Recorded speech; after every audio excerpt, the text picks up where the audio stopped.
বিধিসম্মত সতর্ক করে প্রথমেই বলে রাখি, ধূম্রপান স্বাস্থ্যের পক্ষে ক্ষতিকারক। আর আপনাদের জানেন কিতে আমি নিজে ঢেঁড়া পেটাতেও আসিনি।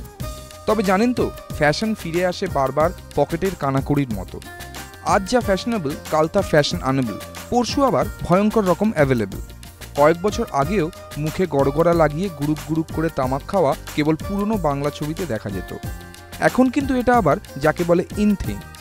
পাড়ায় পাড়ায় হুক্কা বার, রবীন্দ্র সরণির দোকানদাররা ঝুল ধরা খোল নলছে ঝেড়ে ঝুড়ে আবার গুছিয়ে বসেছে। কারণ সন্ধে হলেই হুক্কা হুয়া। আগে শেয়ালের ডাক নয়, হুক্কা বারের গুড়গুড় ধ্বনি। সব শেয়ালের একই রাগ।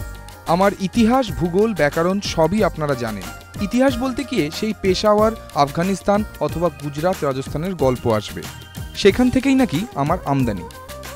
আর ভূগোল মানে নিচের গোল ডাবা আর ওপরের কলকে, মাঝে একখানা নল। এই হলো থেলে হুকো, যা গ্রামে চলতো।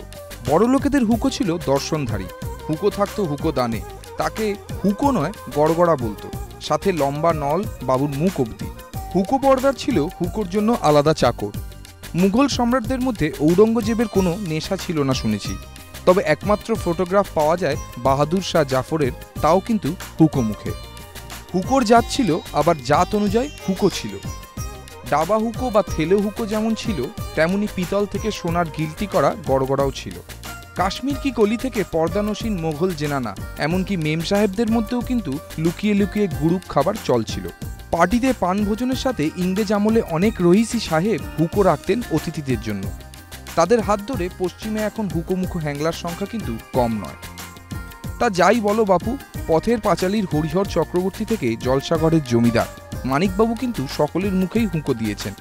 আপনিও ভাবুন না, হুকো বার নিয়ে একটা ছবি করতে পারেন কিনা।